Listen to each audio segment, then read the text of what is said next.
Good evening to everyone. We're just so pleased and blessed that we have a pastor who has visions, and he allows the Lord to lead him into those visions and the pathways in which we need to travel. We're blessed because we do have a health awareness team here at Mount Calvary, and he allows us to provide information to help us be a better people so that we can be healthy in mind, body, and spirit.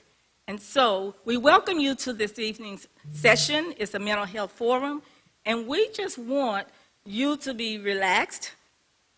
It is not a big formal thing, but we have experts who have a wealth of information. They're going to present first, and then we will open up things for questions and answers. And then if you have comments, something that you've been going through that help you, you might want to share it so it could help somebody else. We just want to be a more informed person so that we can be a better person. So, saying that, Pastor Garner, would you want to open us up in prayer?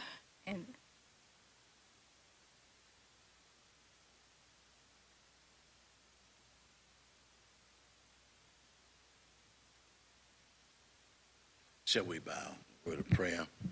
Gracious and eternal God, our Father, we thank you for this time that you have given us. Many of us started out early this morning, going about our daily routine, occupations, what have you. And you kept us safe from hurt, harm, and danger. And we just want to pause and say thank you. We invite your presence to be in our midst as we have a topic of discussion tonight that is pertinent to all of us. And we thank you for this wonderful panel who've given up their time, their talent, their knowledge, and their passion for mental health issues. We ask, oh God, if there's a person that's listening tonight in the room or via the internet, we pray that they be blessed and that they take away the shame from mental illness. We ask now these and all blessings in Jesus' name. Amen. Our panelists are going to begin their discussions, and as they begin, each of them will introduce themselves. They know who they are better than any one of us that are here. For those of you who are listening online, if you have questions, please text your questions to 337-263-4121. That is 337-263-4121, and we will share your questions with the panelists. Thank you.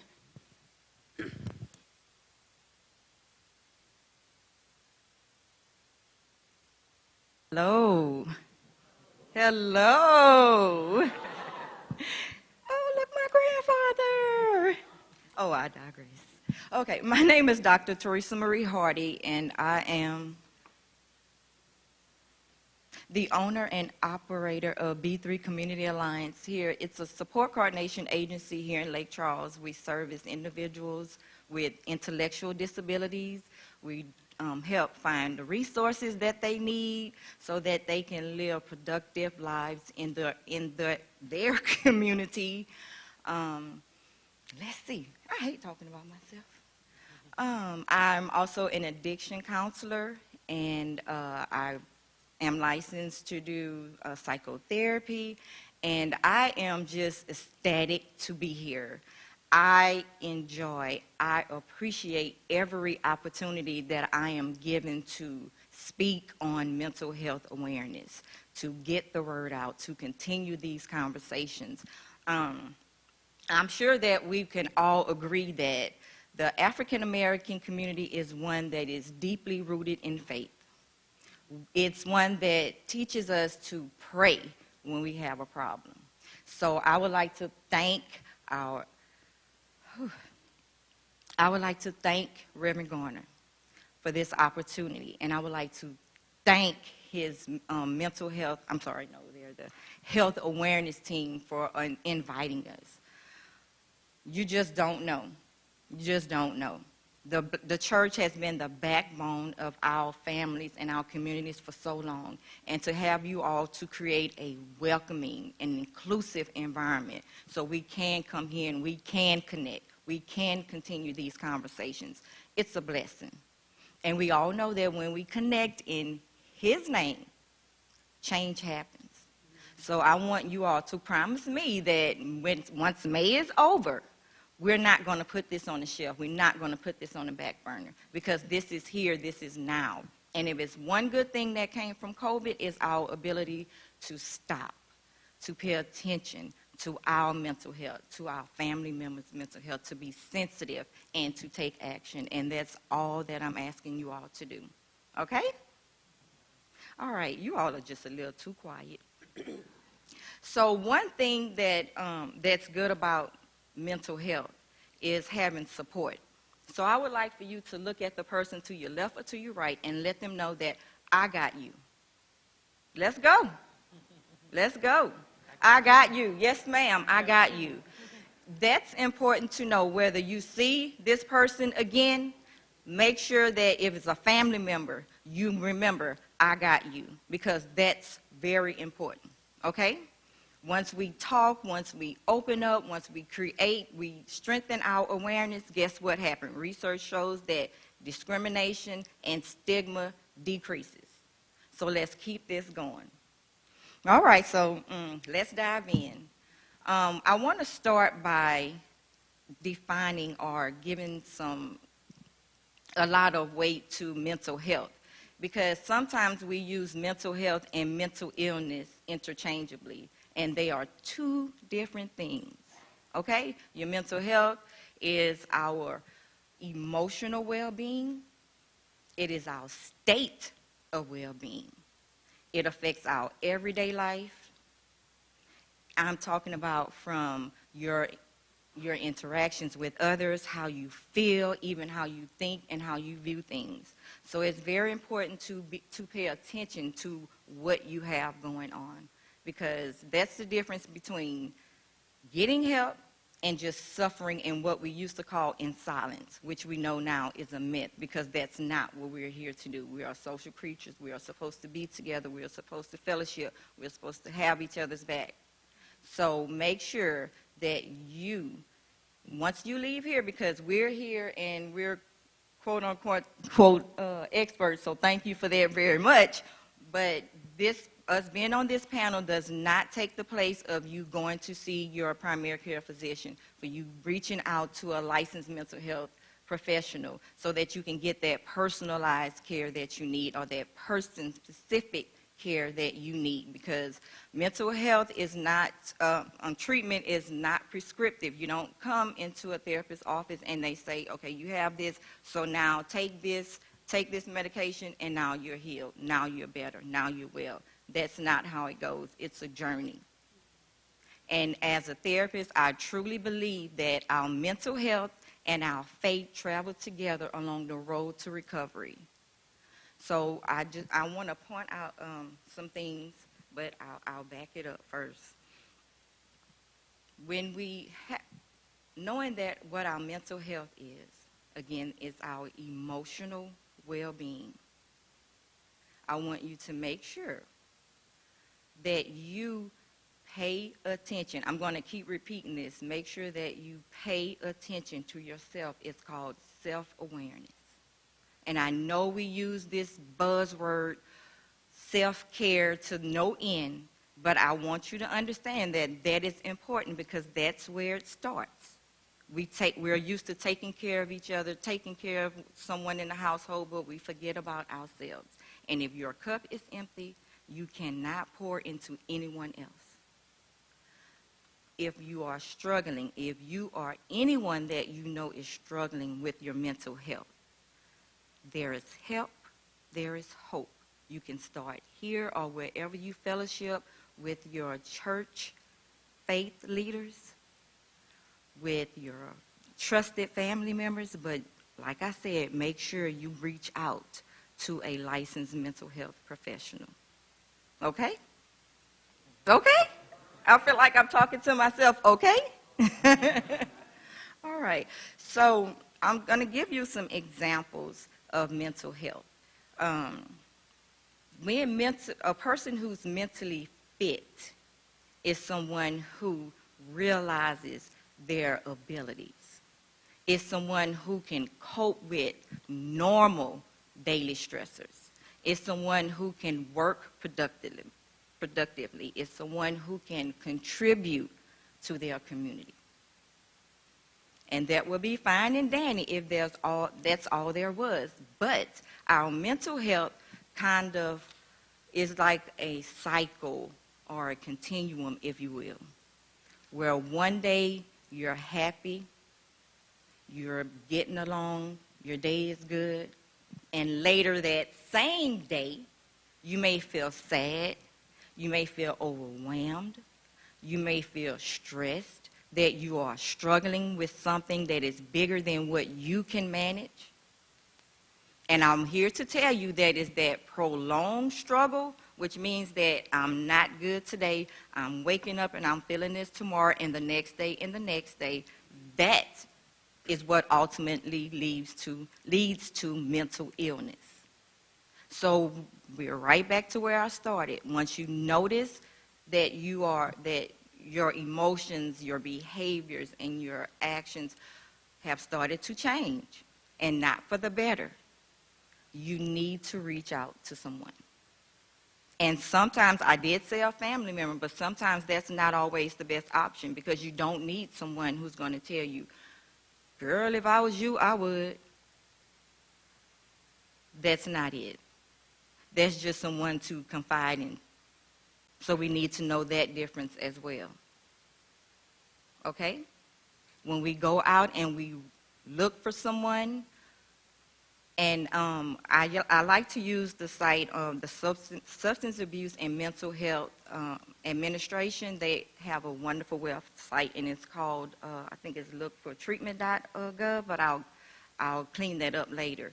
You can locate, all you have to do is put in your zip code, and you can locate a practitioner in your area. It's important that whoever you choose is someone that you are compatible with. It doesn't matter if you go for a consultation. It doesn't mean if you had your first session. If that person has not created a safe environment, if you don't feel that you trust that person, and there's no shame in it, if that person does not look like you, and you feel that you have to spend your sessions explaining why you feel, how you feel, why certain things happen in your home or in your neighborhood, in your environment, then that's not the right person for you. And it's your right to find someone else. It's their obligation to help you find someone who's there, who's compatible with you, who can help you. Okay? All right. So that brings me to some examples of what we're going to. Now, I know the government is trying to tell us that our public health emergency has ended, but we know that's not true. We still have individuals who are suffering. We still have individuals who are not being able to move on, get on with life. Let's get back to normal, whatever that is. And that is okay. It really is okay not to be okay now. It's okay not to be okay now. And now meaning, like I said, today, tomorrow, the next day, the next week, the next month, I'm still struggling. That's when it's time to find someone to help you. Because untreated stress is what ultimately leads to anxiety. And we're all so used to, and I know myself, I'm guilty, used to having control of everything. Once you feel that you lose that control, then you start to change emotionally. But it's knowing yourself and who you are can help you determine when I think I might need to seek help. I might need to see someone. I may need to talk to someone. I may need to go to an office, whatever it is that you need. But I'm going to say again, there's hope, there's help. Anxiety, let me tell you, back it up again and tell you what that may look like in someone, whether it's you or as a loved one.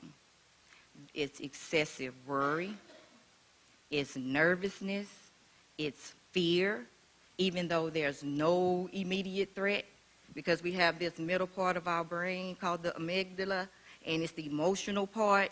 And when there's fear, it's actually a defense mechanism, and it's supposed to activate to help us get into that fight or flight moment.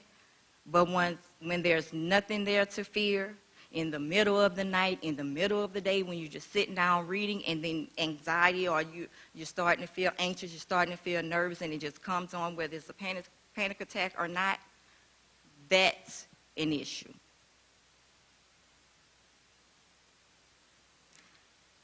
Physical effects of anxiety would include someone, someone may complain of having restlessness. They may have insomnia. They may complain of digestive problems. And this is all going back to the fact that our general health is connected. And thank goodness they finally got it right, that our general health, which means our brain and our bodies, are connected. We now know that when I told you that anxiety starts with nervousness and worry, now we have that left untreated. Now you start to get to where you're restless and you're moving around, you can't sleep, you can't eat, you're just stuck. That's an indication. We need to be more mindful, we need to pay attention. And then that left untreated, now we're moving to depression. Depression is just prolonged sadness. You're sad and you don't know why. You wake up sad, you go through the day sad, and then you go to bed sad. And guess what? When you wake up in the morning, remember that cycle or that continuum? You're right back where you started. This brings about fatigue. It brings lack of concentration. It brings irritability. You may snap at someone and you don't really mean to. It's not even that serious, but you have no control over it. I like to tell people, as much as we know about the brain, multiply that by 100 for the things that we do not know. Because the brain will do what the brain will do. And it's our job to protect it. And do not,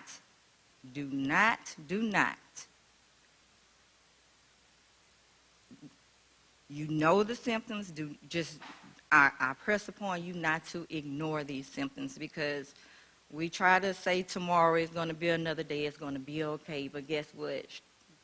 Symptoms of depression do not get better on their own. And just like unchecked stress leads to anxiety and depression, now we're stuck and we're moving to where we're starting to feel suicidal or feeling like we need to harm someone. We wake up, we see it on the news every day, mass shootings. And it makes no sense. But if we were mindful, if we were able to pay attention and catch these signs. So I applaud you all for being here today, for helping us to get the word out, for being more aware of what's going on. And another thing that you can do for yourself or for your loved one is to do your research. Go online. You can't believe everything, but there are some trusted sites that you can go to help you. So when you go to see a psychologist, you go to see a psychiatrist, you go to your primary physician, you have some questions as a basis to start that conversation. This is what I'm experiencing. This is what's going on with me. And I know this is not normal because I know myself. How I know myself? Because I do 3 things. I reflect, I meditate, and I pray. I taking care of my mental health. I exercise. I eat correctly. I go to sleep. I do what I'm supposed to be doing, and I'm still feeling this way. I don't know why. So what can you do to help me? And when they give you some advice, which would be your primary care physician, then you know that, okay, this is valid, this does not pertain to me, because it's not generalized. So do your due diligence, take care of yourself, and especially if you are a caregiver, if you're a caregiver to a child, we see this every day, who have disabilities, mental or intellectual or physical disabilities. We're stretched thin. We may be caregivers to our parents. We may be caregivers to our spouses. And it gets pretty taxing. But guess what? We're going to do what we have to do. So I'm asking you to put self-care at the top of your to-do list. Because like I said, you cannot fill anyone's cup if yours is empty. And if it helps, let's think of it like that old metaphor that we were told about the airplane attendant. When the plane, the oxygen level is off and the oxygen mask fall, what is the first thing that she tells you to do? Excuse me? Put your own mask on first. You cannot help anyone else if you don't have the oxygen you need. If you don't have the oxygen you need, take your time. Take time to yourself. Hopefully you can have time in a day, or you are going to make time during the day to sit alone, no noise, no devices, and reflect, meditate, and pray. It's free. It's what we've been doing all along. But now we're going to be intentional. And when you pray, I'm not saying, God, please send me a car. Lord, please send me a diamond ring. If you can take whatever it is you're asking for, if you can change that with a wish, I wish I had a car, I wish I had a diamond ring, then that's not what you should be praying for. Ask God to send you the strength. Ask God to send you understanding. Because when we pray, it diminishes self-doubt. It diminishes self-blame. It increases our faith. And it increases our understanding. When we reflect, it allows us to focus. It allows us to be intentional. It allows us to calm the anxiety that we're having. And we are able to identify what stresses us, what triggers us, or what stresses our loved one, what triggers our loved one to behave the way that they do. We'll understand, and then we can separate the behavior from the person and say, my loved one is struggling with depression, not my loved one is depressed. My loved one cannot cope with or manage anger, not my loved one is angry all the time. Because there's always a why. And it's our job as a community to find that why.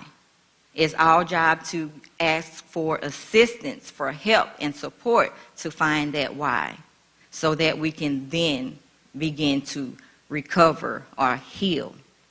That's why I love cognitive-based therapy, which is simply talk therapy, because it allows us to be intentional, where we pay attention to our emotions and our thoughts and how that impacts and drives our behaviors.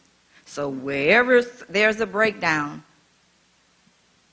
there are strategies that you come up with. I don't have any that I can sit here and tell you besides reflecting, meditating, which is another form of relaxation, which is another form of mindfulness, and to pray. Okay? Now, that doesn't mean that it stops there, because remember I said if you need support, you need assistance, reach out, because we do know that faith without works is what? Exactly. So we have to do our part. If you break your leg, you're not going to just go home and get in the bed and say, oh, it's going to be all right, it'll heal. No, you're going to go see the doctor. So if you're struggling with mental distress, I urge you to go get help. I urge you to have that conversation, this hard conversation with your loved one. Don't be belittling. Do not. Do not discount what they're going through. Because you don't see it, because you don't feel it, does not make it not real for them. You have to still treat them with dignity and treat them with respect. And that comes from separating the person from the behaviors.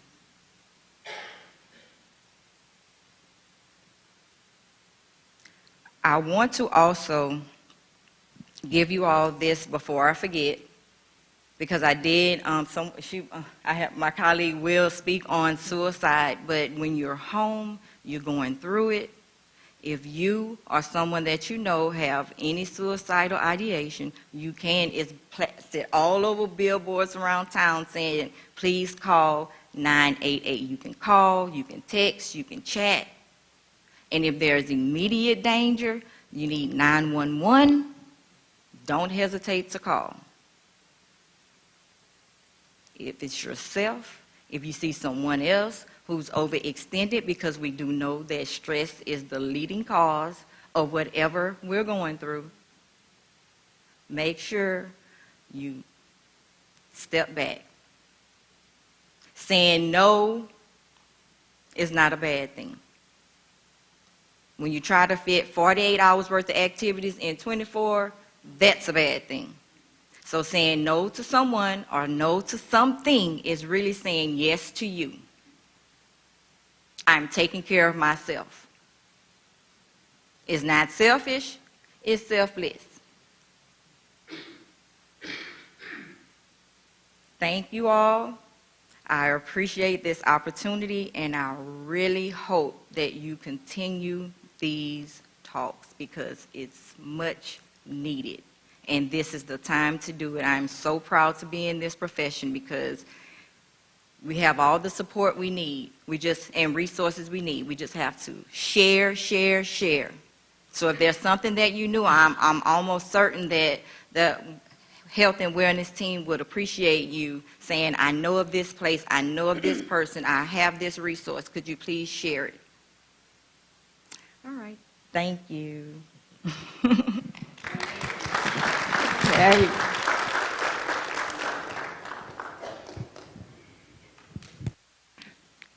Okay. Good evening, everyone. My name is Michelle Marsall, and I am here on behalf of the K-Door Counseling Clinic. We are on the campus of McNeese State University, and at the K-Door Counseling Clinic, I am the Suicide Education Awareness Coordinator. I work with the 5 different parishes around the area, such as, of course, Calcasieu, Cameron, Jeff Davis, and Beauregard Parish. We do have probably over 45 people trained in QPR. And QPR is what I actually go around presenting to different organizations and people. QPR is Question, Persuade, Refer. It's just an acronym regarding suicide. And through those presentations, we basically give you all, it's a 3-step intervention plan. When you see someone is in need or they're stressed to their max or they're basically having suicidal ideations or any type of behaviors regarding suicide. And the Q for question is, how will you ask the question? The P, persuade, is how will you persuade someone to stay alive? And the R is refer. Who will you refer that person to based on their current situation? My colleague, Dr. Teresa, basically said everything I was going to say. So the pointers I can leave you all with is your general health does go hand in hand with your mental health. I know a lot of people be wanting explanations for it, but like she did say, if you have a broken leg, you're not going to just go home and lay down. You're going to set up a plan. You're going to have people to actually assist you with following through with that plan. Like you're going to go to the doctor. You have to go through physical therapy, and that requires going to appointments, getting someone to get you there, and that's kind of like with suicide. I know a lot of people wonder how can they help someone that has suicidal ideations or those type of behaviors, and the simple answer is basically forming a team. Sometimes we run to our moms, we run to our fathers, we run to our faith leaders, we run to those people in hopes that they can change our situation. In all honesty, they can't. They can just help you navigate whatever you're currently going through. It's fine. They can just help you navigate what you're currently going through. And on top of that, you can also seek a mental health professional. You can go to counseling. And through that team that you create, is actually people that you feel trusted to not more so hold your secret, but to basically hold your hand through whatever you're going through. Like I know a lot of people, they can be going through something and, you know, we say, well, call your mom. We don't know that the mom might be the trigger to whatever's going on. I know everybody don't have good relationships with their mom, their dad, family, period. They might not even like the job that they work. They just do it because we got to pay bills. We know how we are. So building that team is going to come from that person that's enduring that current situation. And with QPR, we teach our audience that you want that person to lead you to, how can I put it? You want them to lead the conversation and almost lead you to where they want to be. Of course, you want to keep them from actually following through with the act of suicide. But when I say lead the conversation, when someone is talking and they're telling you what's wrong with them, that's their feelings. And we want to be able to acknowledge that. We want to be able to allow them to get everything that's going on with them completely out. And I know sometimes when we talk to people, when it's our turn to talk, we basically say what we would do and what we wouldn't do and why would you feel like that. If we haven't learned already, we can't change how somebody feels, and we can't change a person at all. You can help them. So with QPR, you assist them. You allow them to get everything out that's going on with them. You actually return their dialogue with a question. I hate to say it as such because you don't want to have a conversation and turn around and ask somebody a question. But when they're going through what they're going through, they can tell you how you can help them. They can tell you who is best for you to reach out to get in on helping them. They can tell you if they need to go to the hospital, if it's that serious or not. They can tell you if, hey, I just need to call 988 to just talk me through what I'm currently going through. They can tell you that, hey, I need to see this counselor at the Cador Counseling Clinic. That's only $20 a session just to get it out and to navigate life, because like they have been saying, life is lifing for everybody. And we live in Lake Charles. We've been through numerous hurricanes. We've been through an ice storm. We've been through COVID. I don't think we're going to return to a normal life, whatever that looks like. So normal is whatever you're making of it right now. So if anyone is sitting in here, they need some assistance, they need some even financial assistance. I mean, if you need counseling, if you need any of those things, the only person that can change the trajectory of your future is yourself. So whatever you're going through, if you need some resources, I mean, we're here. If you need some counseling, we're here. We can point you in the right direction. And since we're on counseling at the Cador Counseling Clinic, we have $20 a session. That's a flat rate. And I know finances be like the main thing as to why, like, you know, African Americans, black people, they don't seek counseling. On top of we've been raised to keep everything in-house. That ain't working for us no more. I mean, when you keep so much stuff in-house, that builds the stress. That actually turns into anxiety, which turns into depression, which turns into, I can't talk to nobody. My mama told me to get away. My grandmother told me go pray, which I'm not saying not to, because we all should, but God put us on earth, and that's why we're sitting on this panel now to assist on earth. We're just his servants. So you want to be able to look at those things like, I don't want to suffer in silence. I don't want to keep pushing things under the rug. I don't want to just tell this one friend and they just be like, don't tell nobody else. Like, if something is wrong, you want to speak up. If you don't speak up, we're going to constantly be on this same cycle that we currently see, like somebody on the news, somebody on Facebook. It's not going to stop. So until we speak up and speak out and be able to help one another, we're going to stay in this same chain. Another thing I had wanted to leave with you all today is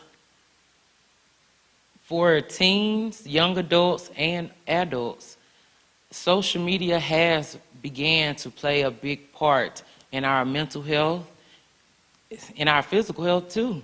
Because you stay on there too long. You stay on there too long. I mean, it did something to your mind. I'm not a doctor, so I can't tell you what it's doing, but I can tell you that it's okay to take a break. It's okay to take a break from things in life. It's okay to take a break from social media. It's okay you take breaks from work. I know you use PTO, or you just take the day off if you're not feeling good. So you don't want to get so consumed in something that's not real. And that's definitely what social media is doing. And I bring social media up because on there, children, young adults, adults are getting bullied. And nobody knows what's going on at home with those people. Nobody knows what's going on at their job. Nobody knows we don't even know how you all are feeling right now.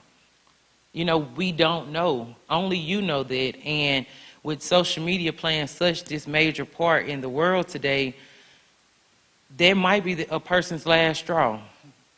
So we want to just be mindful of what we're reading, what we're watching, what we're listening to. So, because all of it plays a factor in it.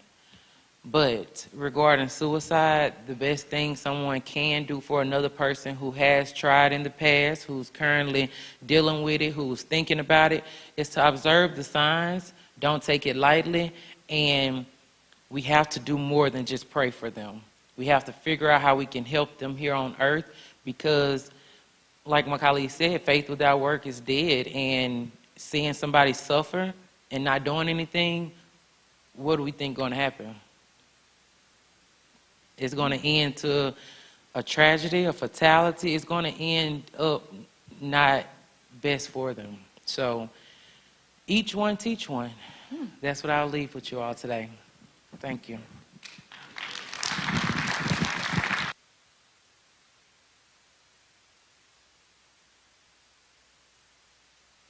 There it goes. Hey, y'all. I'm Pearl. I am the owner of Resolutions Counseling Services. We're on the corner of 12th and Enterprise now. It used to be the old Newman Law Firm. I am a licensed therapist. I've been doing therapy for licensed 23 years. I'm licensed in Louisiana and Texas. It is my life's work. It is my calling. It is God's divine plan for my life. I've never done anything else. I worked at Long John Silver when I was 16, and I've been doing this since I was 18 years old. I have no desire to do anything else but to serve God's people. And being in the church, I want to talk to y'all a little bit about, just people of God. I want to talk to you all about trauma. And I want to talk about generational trauma a little bit and how the church plays a part in that and what we can do. Looking across the room, I'm going to go out on a limb and say the majority of the people in the room are baby boomers. Yeah, how many boomers in the room? Hands? Xers. Xers, millennials, and those little Z's. Where y'all at?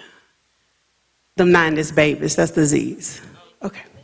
Yeah, so when in my work, I do a lot of trauma-informed care, a lot of trauma recovery. And when I think about why we are the way we are and why we struggle so much with our mental health, there's generational differences. So I always call like the baby boomers. My mother was a boomer. She was born in 48, and they keep secrets. Shut up. You don't have no wants. Ain't nobody ask you nothing. Go lay down. You all right? There it is. See, she a boomer. She know. And then they taught us, keep secrets. What happens in this house stays in this house. Ain't nobody ask you nothing, girl. Get out of grown folks' business. Did somebody ask you something? Get out of my mouth while I'm talking. And so we didn't even realize that my grandmother, she lived to be 103. She died in 2015. And so I had that experience, right? So I had the experience of being reared and educated by a woman who was born in 1912. And a woman who was born in 1948, and then here I come in 1974. And so I understand all of these little generational things. And there was all this abuse in the house. You know, we knew about the uncle who was touching the children.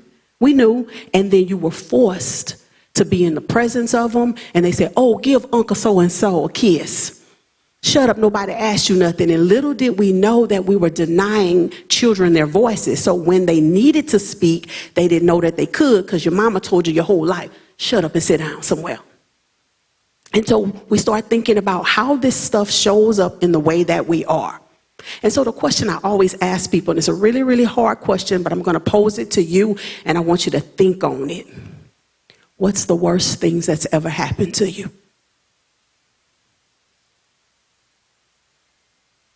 And when you start thinking about what's the worst things that's ever happened to me, then I need you to start asking, what has it done to me? What has that thing, those things, what has it done to me? And who am I because of it? And that's what's showing up in the way you love, how you carry yourself, what you demonstrate to the world around you. And it's different for all of us. And what I notice is that the difference is they're generational. And so when Ms. Marceau was talking about like social media, for sure, like we see a generation of kids who feel valued and validated and heard and seen when they got a phone in their hand. Never in my life have I seen somebody turn on the phone and record themselves crying. But that's a thing for them. And then you think about a boomer, the secret keepers. And so I'm all right. I don't talk about that. That never happened. Get out of my business. Girl, you don't need no therapy. Don't go up in there and tell them people all your business. You better pray. And what I want y'all to know as a people of God in this church, to ask for help, to get help, is not a diminishing of your faith.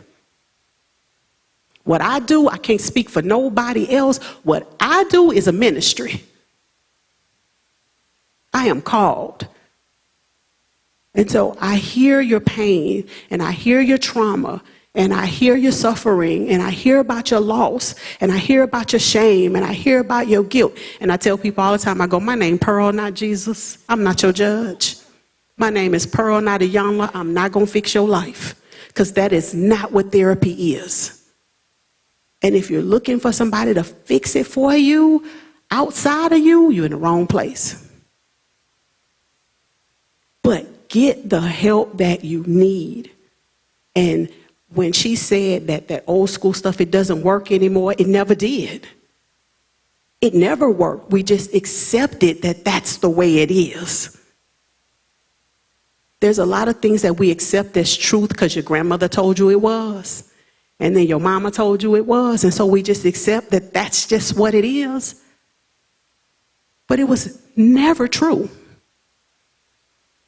And so I want you to be thinking about what's happened to you, what it's done to you, and who you are because of it. And then you got to start digging deep. to heal that stuff. And, you know, people say, oh, I'm healing and I'm healing. It's like, what does healing really look like? What it looks like is when you talk about that thing and you think about that thing, it doesn't hurt the same. It doesn't mean that it still doesn't hurt. It just doesn't hurt the same. The way you think about it, it's different. My mother's third baby daddy started molesting me when I was 3. And my mama, she knew. And God bless the dead. My mama been gone 20 years. She knew.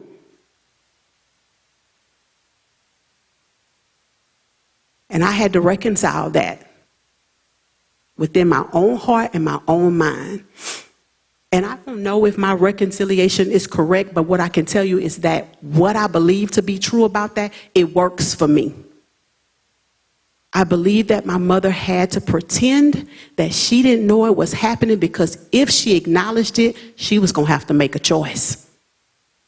And when you're broken in a million pieces and your value and your worth is contingent upon a man being in your bed, my mama needed that man to breathe. And so she just pretended that she didn't know. But I had to do my own work.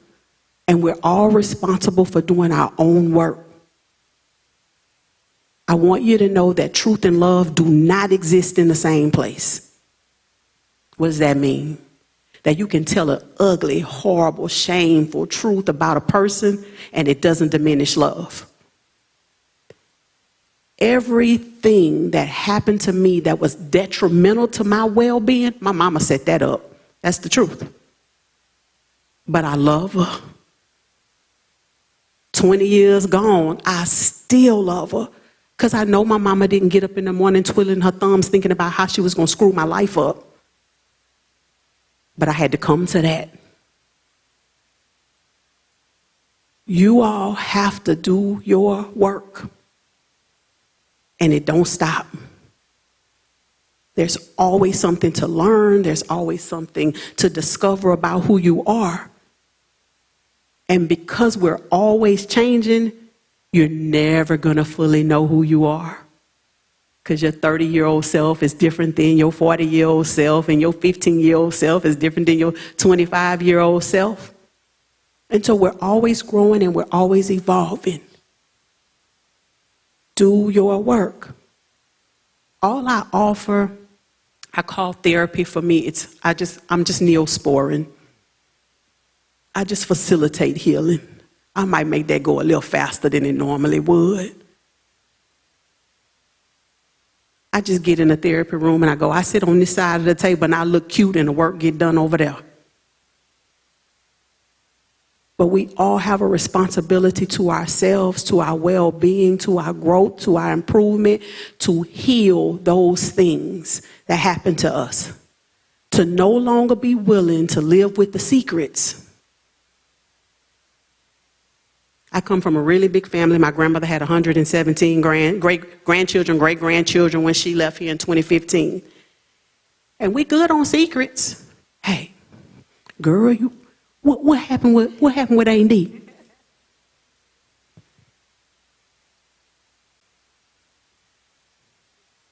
And Eula's still over there drinking. We had secrets. I'm just no longer willing to participate. If what you're going to tell me is hurtful or harmful to somebody else, don't ask me to keep it. Secrets destroy. My daddy was a mentally ill veteran and lost his sanity in Vietnam. I think about how different my life would have been if somebody sat me down and said, Pearl, your daddy not okay. And whatever going on with your daddy, it don't have nothing to do with you. Nobody told me that. I had to figure that out on my own. And I did what all children do. What we all do as kids, we internalize. We make other people's stuff about us. That maybe if I was just smart enough, or I was just good enough, or I was more outgoing and I was a little more talented, that maybe my daddy would love me. Nobody told me that didn't have anything to do with me. I had to learn that. No longer be willing to hold on to the secrets that destroy. To speak about someone and their well-being is not gossip. Therapy is not gossip. Therapy is not messy. And if it feels like that, you're in the wrong place.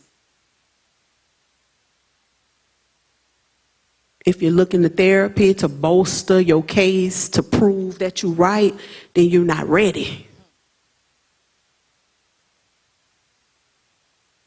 But what we absolutely have to do is our work, and we have to think about how generationally we might be struggling to do that.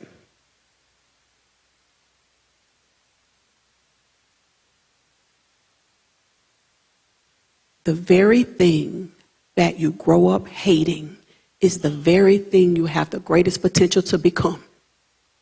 Because nobody teaches us how not to be it. And that's why we see what we call in the church generational curses. Because all we know how to do, all we know how to be, all we know how to become is what we saw. Because we all learn what we see. And so I come from a family of alcoholics. I don't drink. Not ever have I been drunk a day in my life.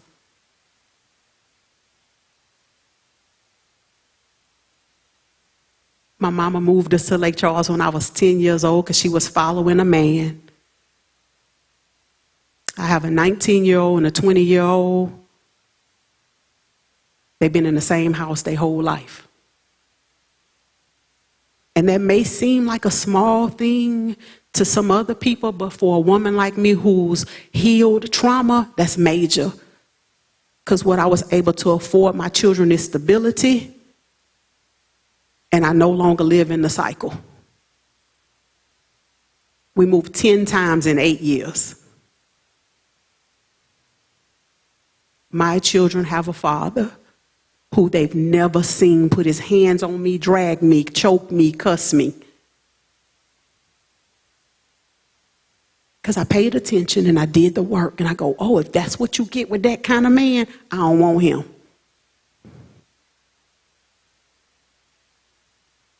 He cute, but he can stay over there.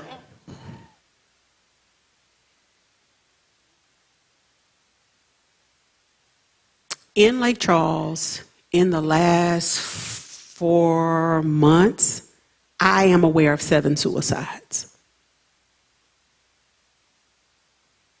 I heard, I know you as Emily's dad, sitting in the back, works for the sheriff's department. And when I came in, before we got started, he was talking about, being an officer of the law, and they don't report that.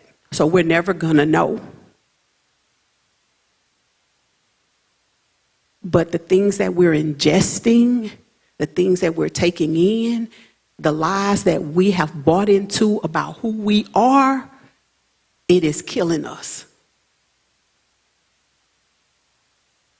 2 of those people that I am aware of that committed suicide, they were mental health professionals.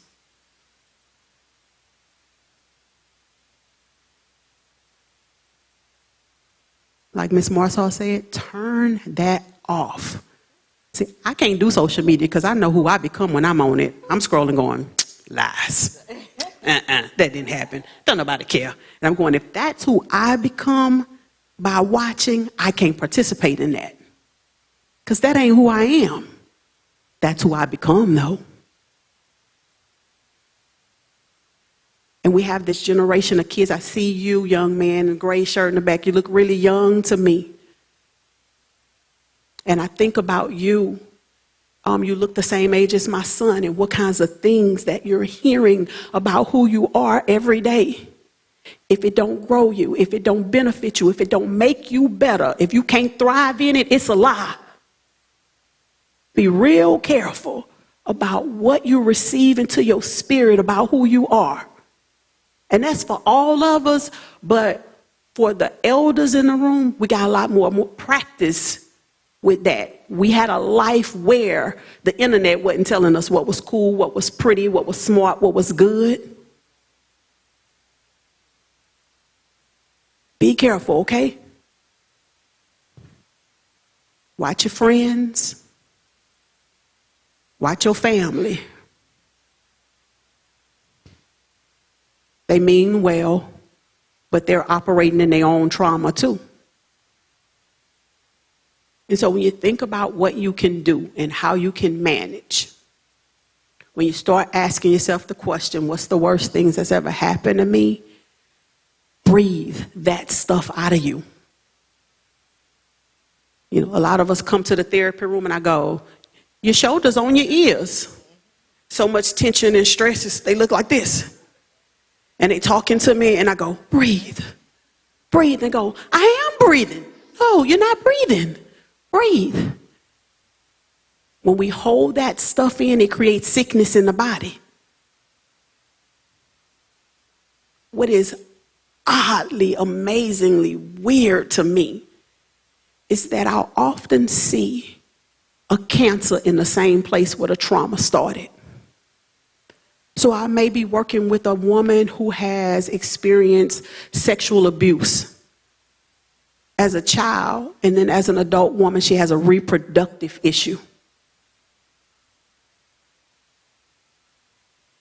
And I go, that's not coincidental. Heal that, because it's gonna manifest itself somewhere in your body. Breathe it out. When you don't know, when you don't have it in you, sit down. And I have to believe that for the majority of us in this room, you're natural servants. That's why you're here. You give, you pour into people, you serve. Take your cape off. Take it off.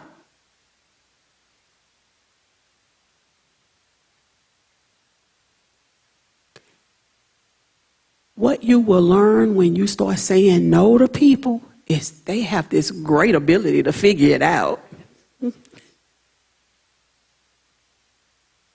I promise, like they will figure it out if you don't do anything.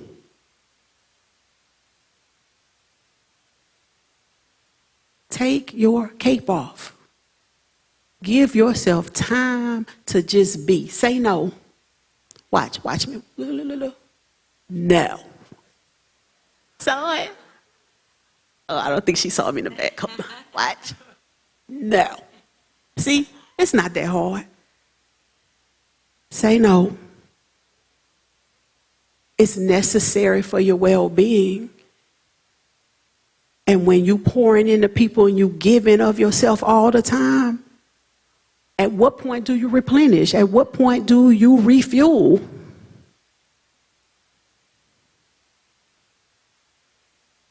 I'm a member of Christian Baptist Church. I think Christian Baptist, Mount Olive, Mount Pilgrim, Mount Calvary, Cathedral of Faith, you know, that was the churches, you know, when I was a kid. Like, you went to one of those churches.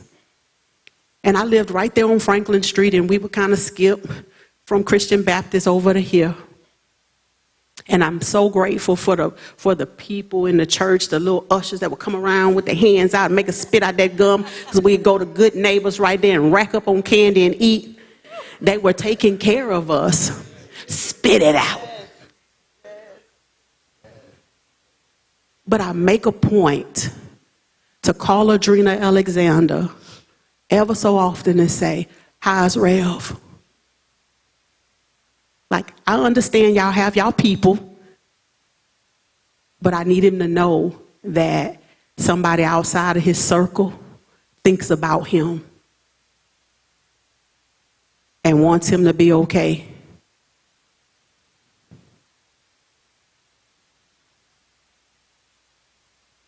Because he's so busy taking care of everybody else.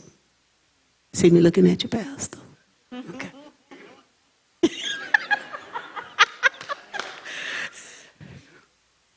Put it down, rest.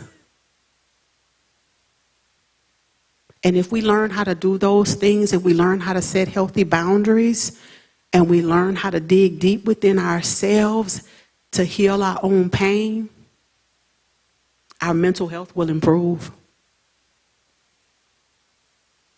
If we just decide that it is certainly okay to just not have all the answers, to not be okay, to not know how to do it, to get it wrong, to misstep and learn the lessons, our mental health will vastly improve. But breathe. There's a thing you can do called grounding when you feel anxious. Anxiety is the fear of not being in control. And when you don't feel like you're in control of that thing, it's showing up in your body.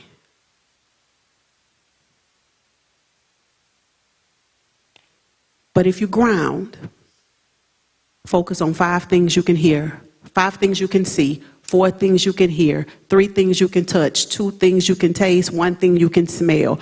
By the time you get down to 1 thing, you've refocused your thinking so much you're no longer anxious. Move your body. It's a really good cure for anxiety. Walk, clean, dust, vacuum. Open your blinds. Vitamin D is really good for anxiety and depression. Get some sun.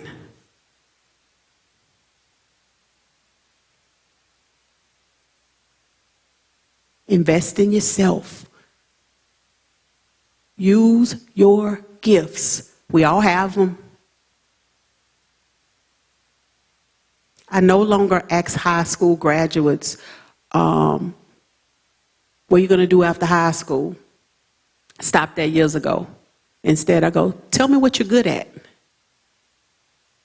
And they go, what you mean? What are you good at? What's your gift? I go, that thing you do exceptionally well for no reason without training. And I'm teaching children now that their job is to identify their gifts, to nurture their gifts, to invest in it and grow it, and then watch the gift make room for you. If you use it well, it will make room for you. I am operating in my gift.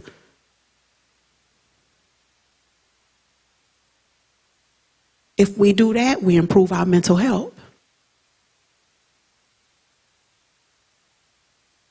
So you're going to breathe. You're going to ground. You're going to set boundaries. You're going to say no.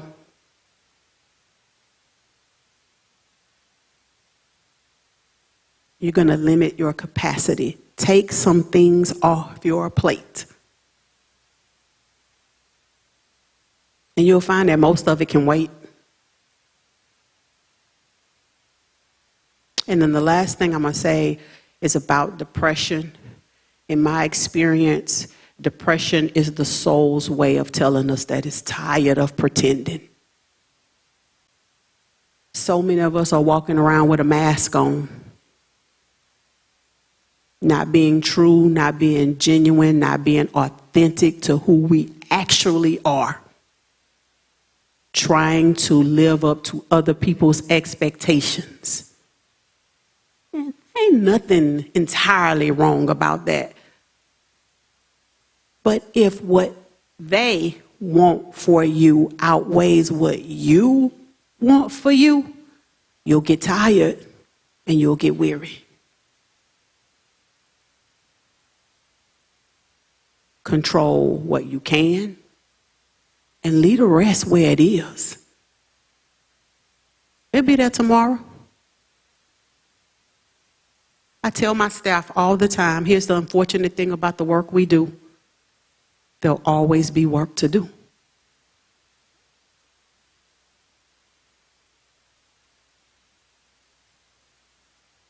Human suffering is part of the human condition. And so as long as we struggle, we're challenged, we grieve, we feel, there'll always be work for me to do. And as long as you have family and friends in a church home and grandbabies and great-grandbabies, it'll always be something for you to do. Be good to yourselves, servants, and make sure that whatever it is that you're pouring into other people, that you're pouring into yourself. The same grace that you offer other people, give it to yourself.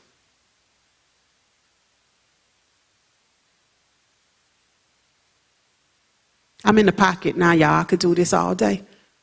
But I'm always interested in learning from people and being able to share and give you what it is that you need. And so we're all open to questions that you might have about mental health, about what it looks like, about what you can do, how to manage it, situations and scenarios that you might be in the midst of that you need some guidance on, whatever that might be.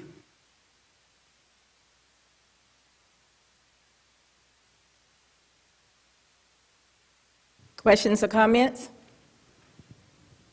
If you're going through and you need some help, now's the time to ask your question. Or if you know someone.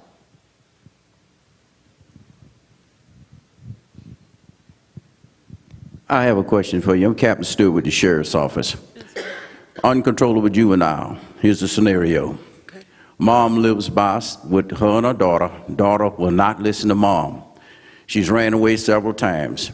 She refuses to go to counseling. Give mom the answer to how to get her daughter help. Okay, so my question to the mom would be about how she get here. The sad part for me is that parents, and some of y'all might not like this, some of y'all are unwilling to account for the things that you do to your children.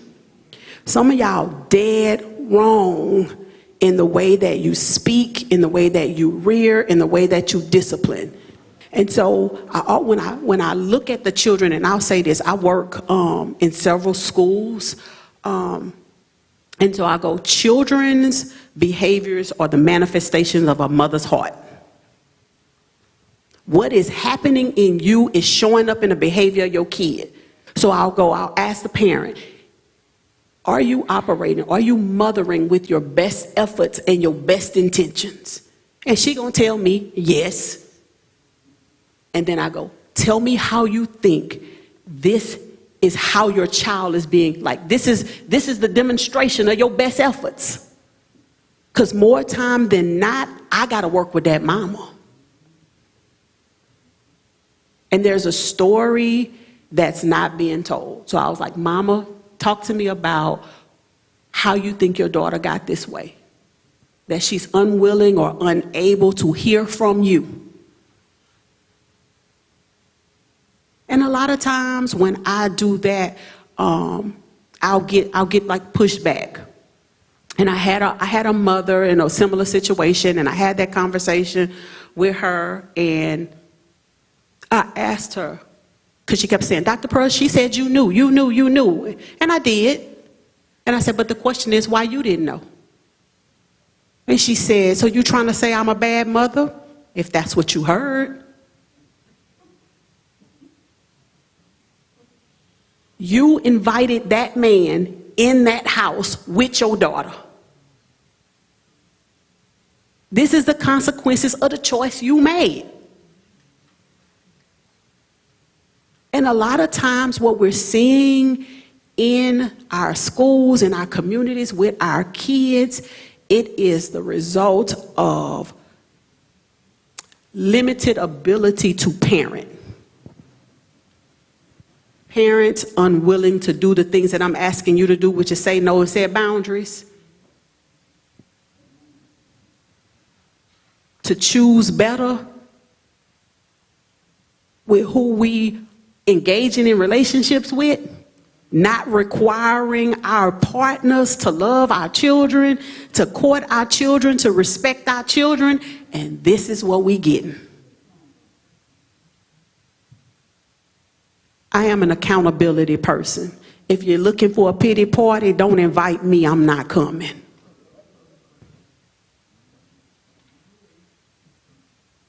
And so what I want to be able to say to you, and what we have to do different or better, especially those of us that know better, is help these young people, these young parents. If we do that correctly and we approach that correctly, they want to hear from us. But if you come across judgmental, critical, or accusatory, you're going to lose them.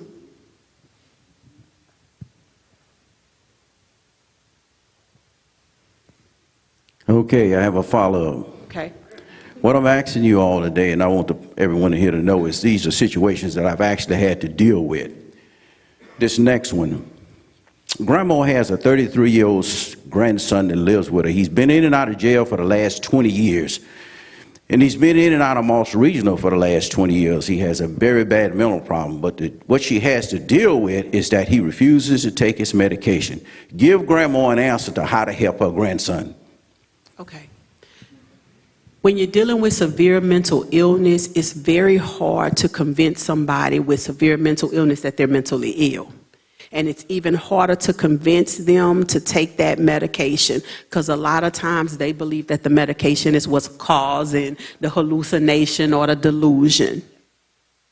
And what you may have to do initially, and I'll say this, I had a really good friend who was in a similar situation. And that was part of the plan of care for us, was to convince him that he needed that medication. And the other thing was, I believe that so much of his psychosis was rooted in the vape pen. If your children vaping, so much of this like crazy, if you will, it's in these vape pens. They're inhaling chemicals. And so we're seeing a lot of psychosis, delusions with the vape pens too. And so when you have the grandson and he's having moments of clarity, and he's having moments where he understands well, that's when you want to shoot. Hey, when you take that medication, you do a lot better. I believe that medication has a place for you and it's working. You're far more clear and you're far more understanding when you're medicated. You remember the last time when you went 3 days off your medication and you were in the street? And you were running down the street, or whatever the behavior was, call out that behavior so that they can make that connection. And I'm not saying that's going to be easy, because moments of clarity when you're dealing with severe mental illness, sometimes they're few and far between. But ideally, you want to be able to talk them into it. If not, what you might want to look into is like intensive outpatient, where they go to a place daily and then they can medicate there and then they come home. That's a really good question. I wish it was simpler, but it's also situational. The issue was that she can't do it. He threatens her. She can't do nothing with him. OPCs is Disorder Protective Custody. He's been picked up before and taken to the hospital by the sheriff department, okay? The issue she's having is that, Captain Stewart, what can I do, what kind of help can I get for someone to talk him into taking his medicine, because I can't do it? That's a hard one. It's hard. If management is not working, if that's not a part of his plan of care, then it really is an issue. You have to be creative, be more mindful. If he wakes up in the morning and that's when he's lucid enough to take his medication, then every single day, make that his time to take his medication. Unfortunately, we don't have the resources. Whew. The resources are not here. So the jails are now the institutions. And you're only going to be able to hold them and house them for so long and keep them medicated, but that's not the right environment for somebody that's mentally ill. And so this little old lady who has this grandson that she can't manage, that's threatening her, unfortunately, she in a hard place, and her hands are tied. And as a mental health professional, the resources are not here. Follow up. If I call this gentleman's name, y'all probably know who he is, but I'm not going to call his name. 66 years old, his daddy used to make him take his medication. The daddy died. He lives by himself. He has no family members. how do you get help for him to take his medication? I would try like an IOP program, maybe look at someplace like resource management. He won't volunteer to go to anything.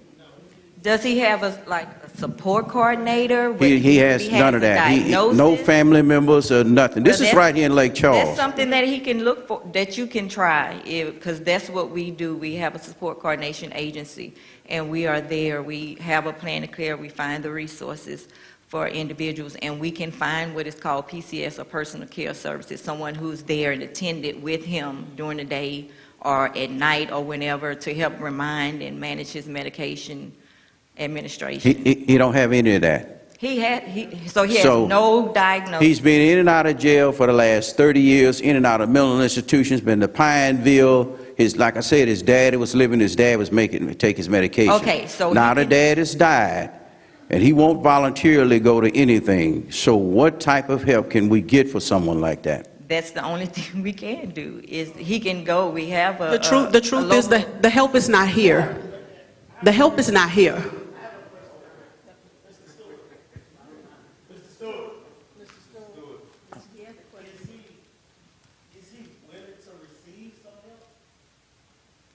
Let me give you the mic. Is he willing to receive some help?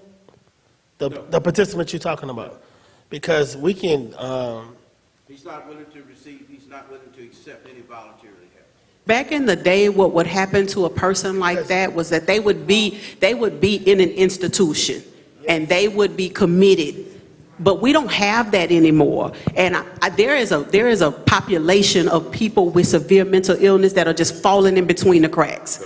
And I know we don't want to have that conversation, and we want to believe and we want to be hopeful, but as somebody who sees it every day, the resources are not here.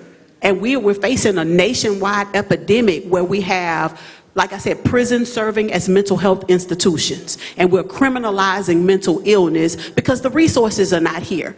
And somebody who's been in this thing as long as I've been in it, I think it's just very trendy right now. It's just something cool to talk about, but we're not doing what is necessary to make sure that people who are struggling with severe mental illness are getting the help that they need. All right, Mike. Hey, Mike. Hey, how you doing? Okay, my question was concerning the actual suicide rate. I know you mentioned some stats about 7. Are you seeing an actual increase in the African American population of suicide? Because I guess I'm part of the baby boomers. It's kind of like we didn't do that back then. So when you hear that, you don't think that's somebody that's black doing that. So has there been an increase in African American suicides? I wouldn't say it's been an increase. It has been a steady thing in the black community. From the statistics that I have seen in 2023 is it actually, you see it more often in Caucasian males. But I mean, I know black people, we are suffering severely with mental health, and I'm not sure if you all are aware, but some people can die by suicide and it's not reported as a suicide because of the protection of the family, or they just don't want to disclose that. So I wouldn't say it has been a rise or an increase in the black community. We just are severely suffering from mental health that it does lead them to suicide, yes. I would disagree in that, in my experience, the numbers, like you said, it was not something that we saw in the African American community, that we see a lot more now. And the prevalence of suicide amongst black, in my experience, has been amongst millennials and Zs. 35 and under. And I think what's happening is, part of that is there is a lack of resiliency. And I think that the lack of resiliency comes from the lack of parental boundaries and allowing these children to learn through their mistakes. We had to learn through our mistakes. I'll tell you, about 2 months ago, I'm riding down the street, I see a billboard, and it says, Everyone deserves a safe place to sleep. And it was a billboard about homelessness. And I was like, yeah, pretty true. But what struck me about it was this idea about deservedness in amongst generations, and I'll say millennials and Zs. I deserve. And then I grew up hearing, that's good for you. That's what you get. You make your bed hard, you lay in it. And so we grew up with consequences for your actions. And so there was a mental toughness that was developed amongst the boomers and the X's that we don't see with Ys and Zs. And we're not teaching them how to work through a problem, how to be a critical thinker. We're not teaching them that life is unfair and that if you don't work, you don't eat. Because what we do is we co-sign for wrong. We give them everything and we love them without limitations. I go, how in the world do we have like F schools, right? F schools where learning is like they're struggling to learn, and we got 1.5 million worth of shoes walking around an F school. And I go, what did you have to do to get those shoes? Nothing. And that's why our children lack resiliency, and then when life gets real, because nobody prepared them that, oh no, that's not going to work like that. Happiness not going to fall out the sky. And then everything that they're ingesting on the internet says it's pretty. We have a generation of children who've never seen life without a filter. They put a filter on it and it's pretty and it's perfect. And nobody's saying to them, life doesn't work that way. No, you got to work for it. You reap what you sow. If you don't work, you don't eat. It doesn't fall out of the sky. And so when they don't get it, they lack the coping skills. They lack the ability to deal with pain and heartache and loss and all of the things that we all have to deal with. And so I think that the rates of suicide in our community are rising, but we're seeing that amongst those under 40. And we're seeing that in a generation where they lack resiliency because we're giving them everything.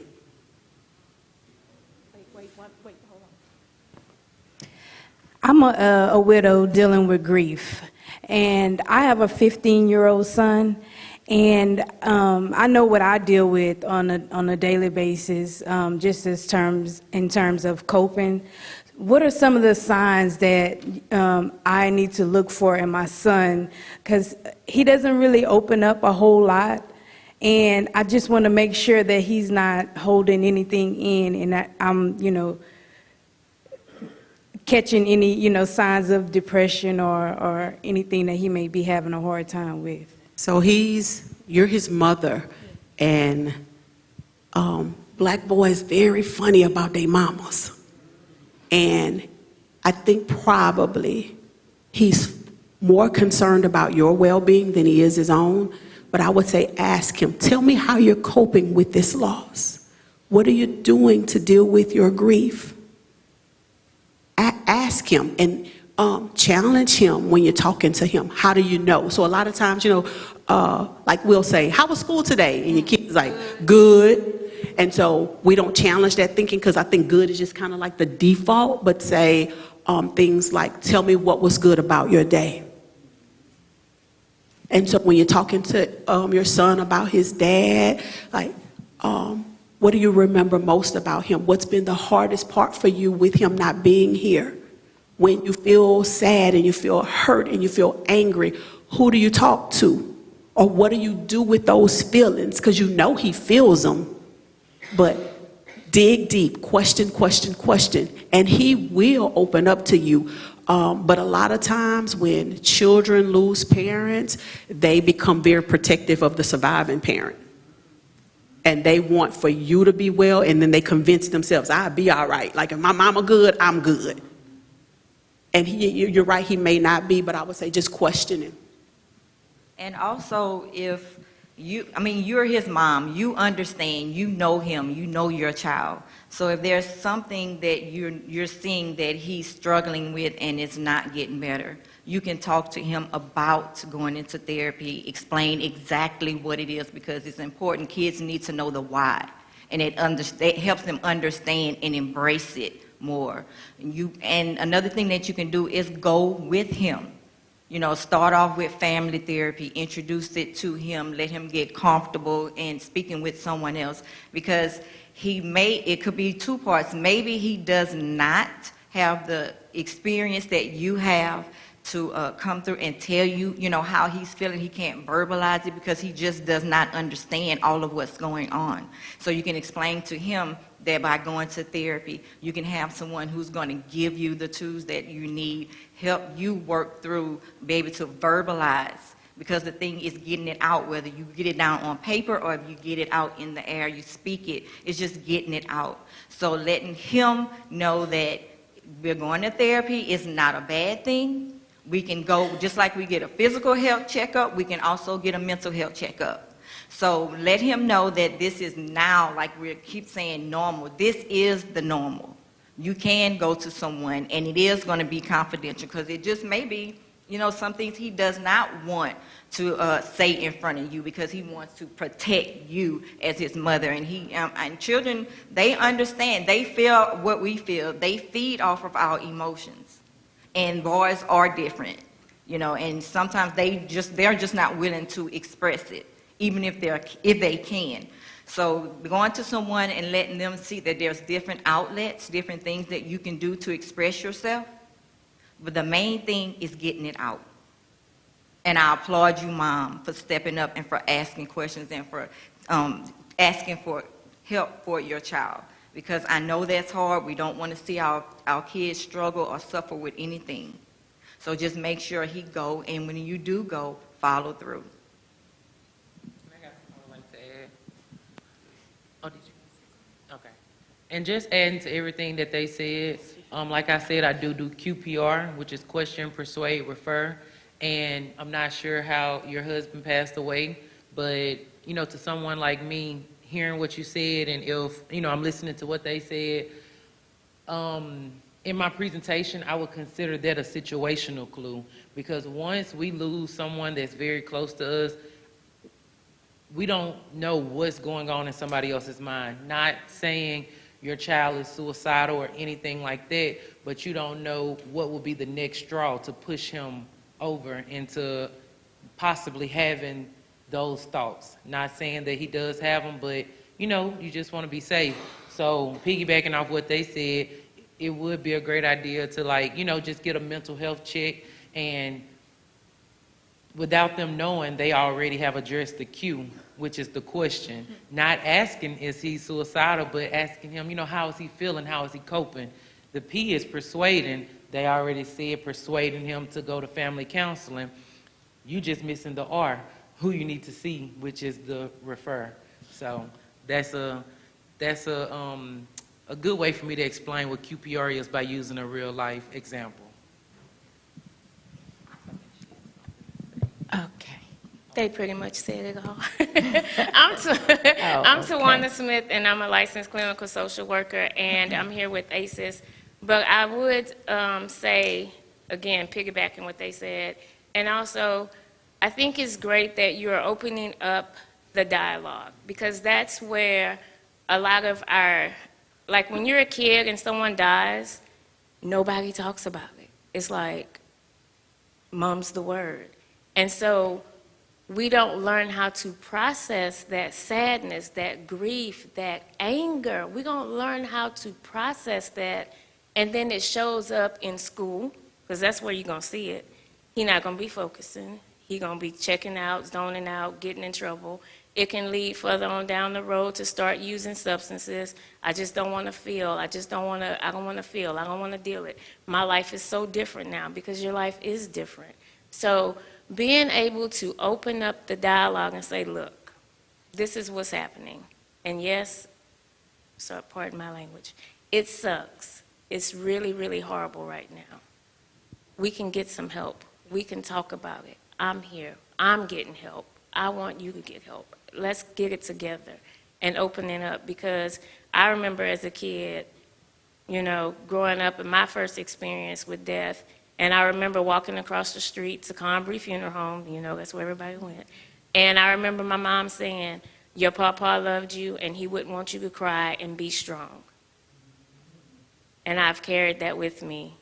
I got to be strong for everybody. When my dad died, I got to be strong for everybody. When my mama died, I got to be strong for everybody. And at what point do we say, I don't want to be strong. I want to be weak. I want to be in this moment, and it's okay. And that is what we have to start instilling in our kids, because they learn from us and they're watching us. So that's just my point. Okay. My name, my son, April the 13th this year, he committed suicide. He was 39 years old. But I have 3 children, have 2 girls and a son. And we all set boundaries in our house. You know, we never gave them anything out of the extraordinary. We always taught them to be productive people. And my son was a very productive person. He worked, he knew he had to get out there and work and do a job. And, you know, whatever took him to live and support his family. But he was a person, he never ever told me that he was suffering since he was 17 years old with depression. He tried everything. He went to a psychiatrist. He never told me, never mentioned anything to his mom. So now, right now, I'm battling that. I wish he could have been open to me. And one time I noticed his yard, he got married, his yard was unkept. And he's always been a very clean person. So I wrote a letter, and it was about depression. And I told my son, I said, I see your yard is not kept up, and you know this. And I say, as a mom and as a nurse, I notice all these things. So I read him a 4-page letter about being depressed. You know, we can get in this rut, and we don't know how to come out this. But son, the first step you need to do is speak out. Speak out, you know, whatever that you're going through. But he texted me back. I wrote the letter and everything. And he texted me back and he said, Mom, I am not depressed. And it just hurt me today. I wish my son would have said, Mom, I need help. So I'm battling this right now. You know, I could have did this or could have did that. So that's what I'm battling right now. I had a beautiful son. He motivated people. He talked about the Lord. I mean, he was a great son. I would first like to offer you my condolences on the loss of your son, and say that the immediate family, the loved ones, they're usually the last ones to know because they work really hard for you not to know. And so, you know, you'll hear people say, you didn't know, were there any? A lot of times there are no signs. And depression doesn't just look like sadness. And so when I heard you say, like, I noticed that the yard wasn't being kept up the same way, you were seeing the signs, but we don't always know what depression looks like. Because if what we hear is depression looks like sadness, and so your son may be going, I'm not sad. There is episodic depression, there's situational depression, and there's clinical depression. And with the clinical depression, the chemicals in the brain are not balanced. And sometimes, like, some of the medication that they prescribe for depression, it's counterproductive in that way because it creates suicidal ideation. And so I want to be clear, too, in saying that every suicide is not rooted in a parental neglect or a parental permissiveness. Sometimes, remember when I said earlier about depression is the soul's way of saying that I am tired of pretending? And your son sounds like he was just wearing a mask. You know, he was wearing a mask that could very well have had nothing to do with you. Nothing to do with you. Because sometimes our pain, it's internal or it's rooted in the stories we tell ourselves about who we are. And so we don't know what he told himself about who he was or how he was or his abilities, his capabilities. Sometimes suicide is very much rooted in that. And that's why I was saying to that young man in the back, be so very careful about what you ingest. Because so much of what we hear about who we are, it could be a lie. And then you hear it so much, you start to believe it. And so, for us, our blackness, our strength, our womanhood, our manhood is a lot of times rooted in our ability to deny ourselves the right to feel. Suck that up, be strong, keep your head up, chest up, chin out kind of thing. Even when, we're in the darkness, we hear this stuff like, be strong. And I go, what does that even mean? What does that even mean? To have a human experience and to deal in a human moment is not weakness. To grieve is not weakness. To cry out is not weakness. To not have the answers is not weakness. But a lot of times we don't know that.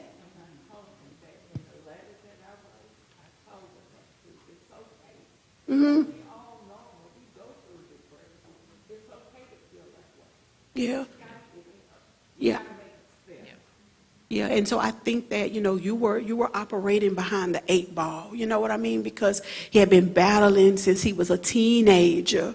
And by the time, like, you as a mother looking at your son, like, something's not okay here. Like, he 4 or 5 years into this battle that he's fought silently or that he didn't know how to fight. And what we can hope to never understand is a pain so dark, so deep that death seems better. Hope to never feel that, to have a tunnel vision about a pain so deep that the idea of not existing anymore sounds better than that pain. And I also would like to just add something to that. First, I do want to sincerely, I'm sorry I can't see you, sincerely apologize for your loss. Second thing I want to say is it is not your fault. I know you did not just state that it was, but I know a lot of people do try to figure out the why. That's an answer we don't know. That's an answer, only, at that time, only he knew. So if I may, if I can educate everyone else in here on what you just said, you stated everything about your son and you pointed out a behavioral clue is what we would call it with QPR. The behavior you said was his yard wasn't kept up. And I know that is something very small and, like my colleagues did say, like, to have that type of tunnel vision for us to not understand that type of pain that he was in, that's something so small, like, I'm speaking to everyone now, possibly even just addressing that could have opened the conversation up for him. So it is various signs that could be there. It's situational clues, behavioral clues, indirect clues, and direct clues. Direct clues is them bluntly telling you what they're going to do. Indirectly is them sugarcoating what they're going to do, like, I don't want to wake up tomorrow. I just want to take all these pills and, whatever happens, happens. And then there are situational clues, like, for example, if somebody go and, rob a bank, the next thing they might be in a high-speed chase and, that situation might lead them to, committing the act. But in this case, it would be a behavior, even though it is something very, very small. Over time, you've had time to, I'm going to say just process and acknowledge that that's what you've seen out of the norm. So for everyone else, if you know anybody suffering the smallest thing that you notice different, that could be your starting point to discuss.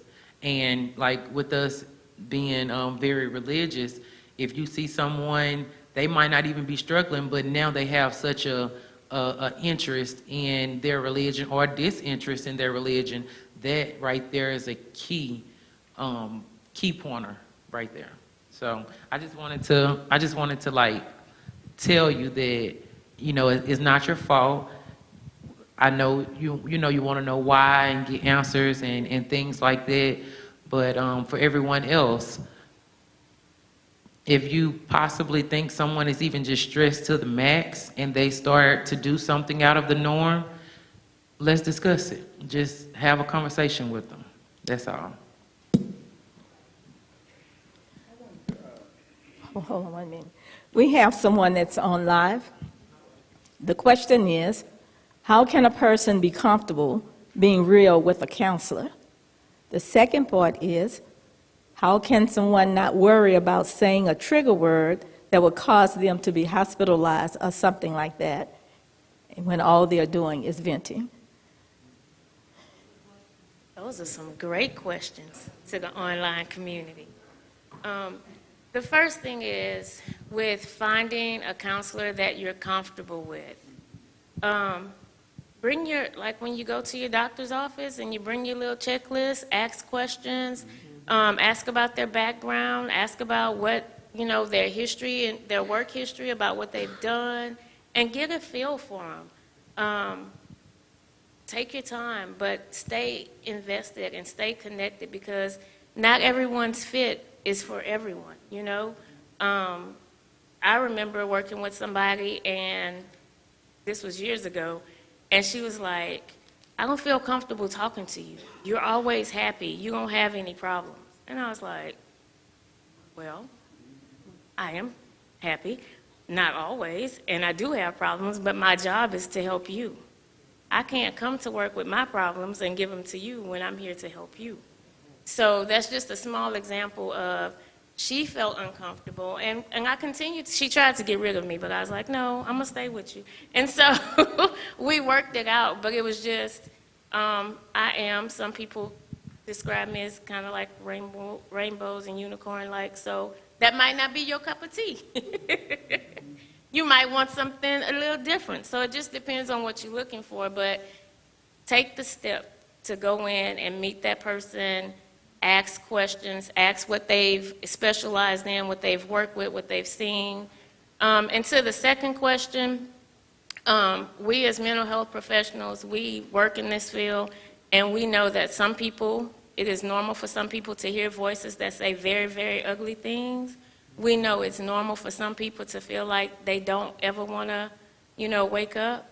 And so coming into counseling and us discussing that and having that open dialogue and talking about it, there are some instances where if you come in and you say that you want to harm yourself and you have some identified specific plans, and we seem to be, that's the course of where we are, then we have a legal mandate to get you help, because we are legally bound to make sure that you're safe. But if you come in and you say, if I go to sleep and don't wake up tomorrow, and we're able to process that, because that's a real thing. Some people feel so tired that, you know, depression makes you tired. It takes your energy. You don't have any motivation. So being able to sit down and process that out with the counselor that you feel comfortable with is a thing that can happen.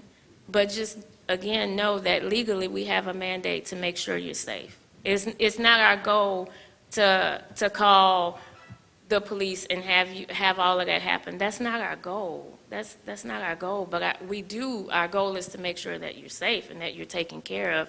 And that's typically discussions that are had in the beginning of the session when you first meet your counselor and y'all start working.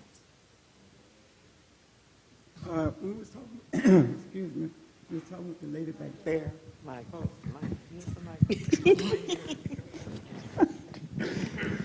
I remember we used to do education on family rules, and a lot of times that happens in our family. Some say, don't feel, don't talk, don't rock the boat, do as I do, but not what I say, and don't trust. Those rules are very, very, very important when we're having, you know, sessions with them, because if they don't trust, you know, and a lot of the rules here, even my son, when I became singer, I couldn't move. Everywhere I would go, he's sitting right there looking and saying nothing. If someone came to my house, he followed them around the house to see what they were going to do. But one of my friend's husband decided that he would talk to him and be with him, and that helped a lot, because men have a difficult opening up to mom, because mom is sometimes, you know, we get out of her. We get, you know, so sometimes even the young man, we had a recovery program, and I would find one of the strong fathers in the recovery program and put them together. Invite them to go to meetings, invite them to go to out to eat, and that helped a little bit. But listening to y'all now, everything has changed. That's why I haven't even gone back yet.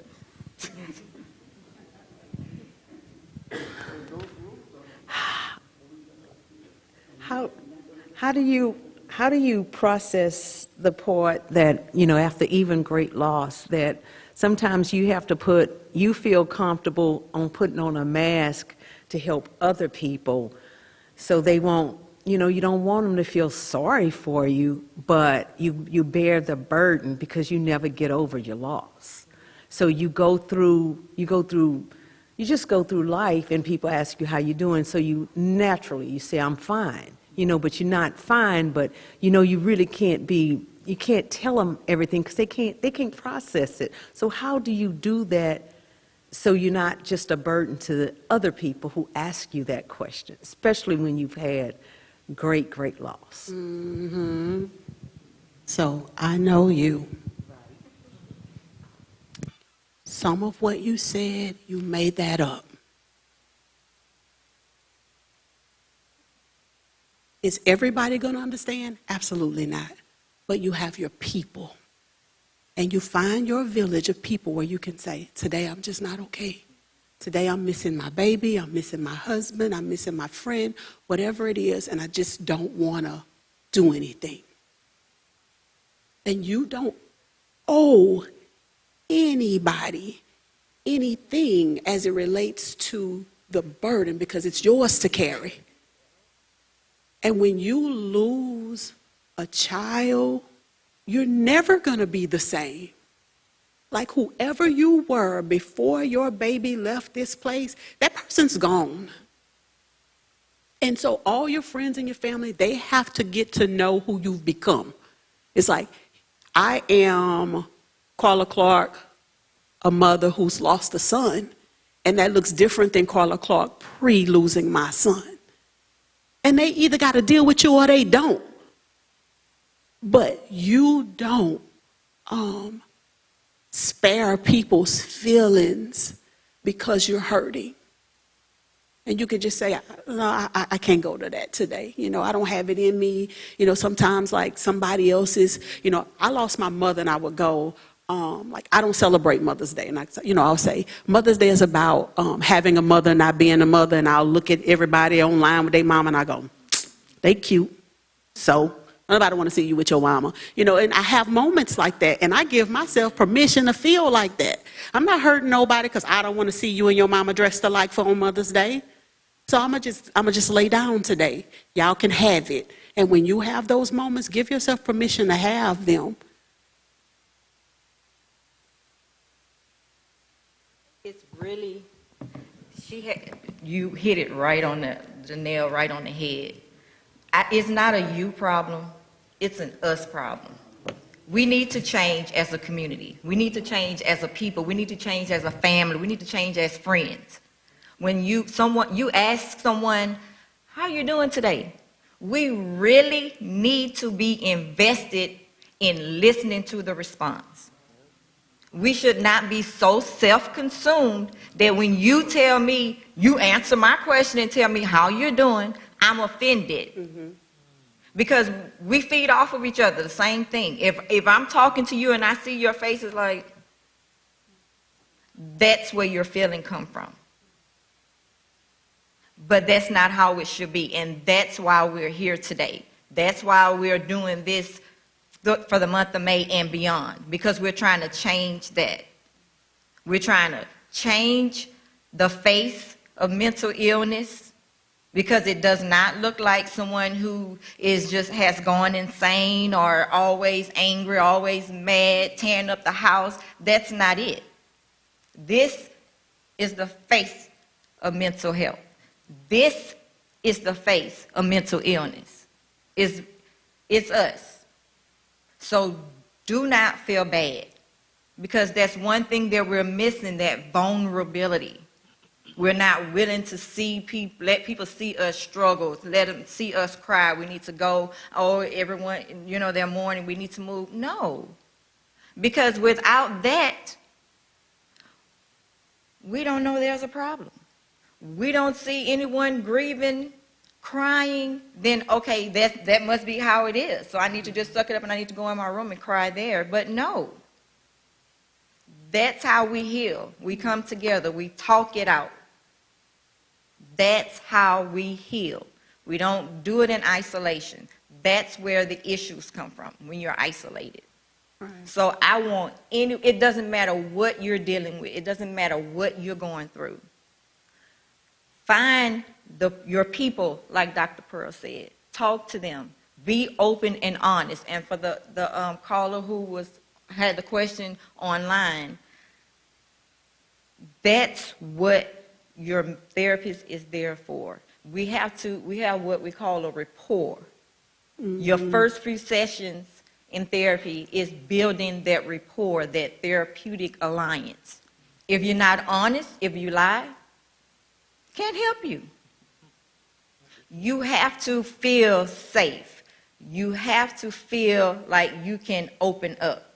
Yeah. Once that therapist know you, they will know that, oh, I feel like I want to die today. They'll know that, okay, this is just an expression. Now let's talk through it. Let me help you reframe that so you can say exactly what you mean to say using the correct terms, and then we can move forward. Then now we know what it is. You can express yourself. Now let's work on me helping guide you in the correct direction to heal or to recover or to whatever it is that you need to move on. Yeah. But don't let any one bad experience stop you from getting the help and the support that you need. Because if everyone continues to do that, we're not going to go forward. We're just going to continue to stay where we are. Carla, can I say something to you? You, Carla. She's like, who's calling? That was me. I just wanted to share this with you. Every time I see you, I know that he's not far from your thoughts. And I know I don't have to necessarily ask you how you're doing. I just assume you're doing the best that you can. I think that any parent who's lost a child or anybody who's had a significant loss, that person is never far from your thoughts. And I think most people know that. They just don't always know how to verbalize it, right?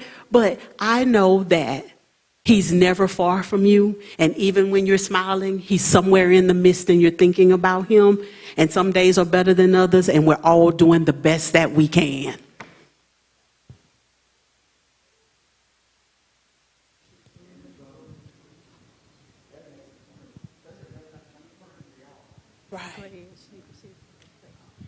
I have a couple of questions. My first question is, I want to know if any of you know of an active support group for grief, like parents locally, that somebody in our church could join if they've lost a spouse, they've lost a child. Are there groups that meet regularly? Also, there aren't any? Not that I'm aware of, y'all. Come on, Dr. Pearl. Judge Wilson, like the resources So do you think really it's a limited. good idea if a church were to start one? Absolutely. Yeah, the kind of pastor that would open up his church on a Monday night for us to have this kind of symposium, he should probably start something that even meets in the fellowship hall. If we could get a licensed people that would volunteer maybe to help our members work through grief, because I think all of you would tell us that it comes in waves, right? So one day the person may be fine. A year from now, a big old wave hit them. So if they had a support group, like substance abuse support groups, if they had a grief support group, saying, is there anything for caregivers? We have a lot of members who are left to care for relatives who are ill and they need support. Do you know of any group like that in town? Yes, Lala Lambert, she lost her son a few years ago, and she does a support group for women, and they all get together and they go pray for each other. I know it started at Word of Hope. I think that's Word of Hope over there by Home Depot and all that. And so she has a pretty decent ministry to where they'll go to the grieving parents' home. They pray with them, talk with them, they share with each other, they do different stuff like that. Okay. That's good to know. Thank you, Brother I Harvey. don't know if they have a home, like a real home for it, like you're stating, like where they could just go somewhere and fellowship, like consistently. But I know that she does reach out to all grieving parents who has lost a loved one and stuff like that. And the last thing that I want to address, what Officer Stewart was actually letting us know is the real problem. Because the real problem is that the law doesn't have a solution for his circumstance, nor do you guys as mental health professionals. What it means is that we need some legislative changes in some of the laws. What's going to probably end up happening with the person he said is eventually when they've come through the criminal justice system enough, we can change their criminal commitment to a civil commitment and we find a nursing home placement. But that takes years and it rarely happens, and a lot of times the people end up passing away before we can even have that happen. But that is a problem. It's a loophole. We don't have a solution. That's really what the answer is. Any other questions? I think this session was not just for those who are going through, but for those of us who are there trying to help those that are going through. We need to understand how to help others cope. We need to understand what coping mechanisms are out there. They told us a lot of things. If you hear me as a nurse of 40 years, you'll hear me speaking all the time. Deep breathe and let it out. Drop your shoulders. You've heard all of those things because, first of all, you have to accept the fact that you are where you are. Those of us that are reaching out trying to help, it can't be your personal opinion. It's all about the individual that's going through. And we have to start sitting still long enough to recognize. You can recognize. I'm going to pick on Carla Clark. I can recognize when she's not having a good day. I can recognize when a song at church has gotten to her. I go stand on the side of her. Let her know I'm supporting her. We have to be more supporters and not those who are actually bringing people down, or when you ask a question, mean the question you're asking and don't let them feel like what they have to say don't mean anything because you turn your back right after. Now, I did my psych training at Pineville, but they're no longer in existence. So, and that's been 40 years ago or more. So I'm just simply saying it never leaves you, though. We have to be the kind, compassionate people to reach out. But when things happen, we have to get to a point. Anger is usually the first thing. Am I right? Am I wrong? Okay, see, I still remember a little something. Anger is usually the first thing. And so once we work through that anger, then we can start looking at acceptance. And really and truly, there's a grief process. They know all the steps. I forgot them. But the grief process, you may flip-flop from one to the other. You get to the next step, you go back to the first step. So anger can sometimes stay long, but it is a process that we have to go through. Whether it is grief from losing a loved one, losing a spouse, losing a limb, losing an organ, whatever it is, it's still the grief process. And you feel like you're different. So we have to learn to look at what's out there and available to us, and we have to look for the resources that are available. I know that there are Alzheimer's support groups and dementia support groups that will help those who are having to deal with that loved one cope. And taking care of a loved one is hard work, it's stressful, and it can cause your anxiety level to be higher many times because that loved one end up not being who they used to be. They've changed. And so, and I know that because we took care of my mother. And at 92 years of age, she decided to, well, the Lord decided to allow her to transition on and meet him.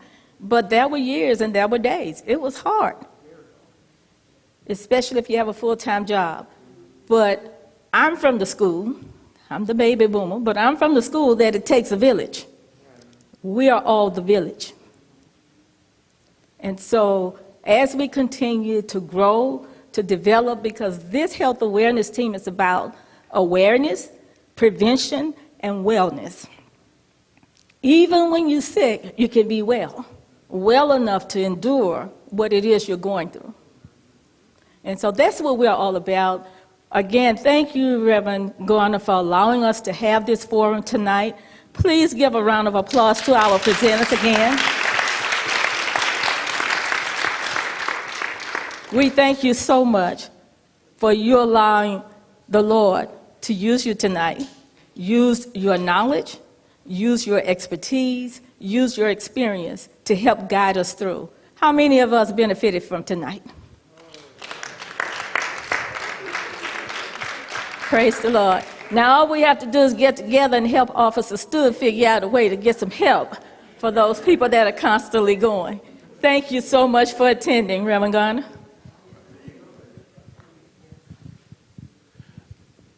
Can't we be proud of these young ladies? Wow.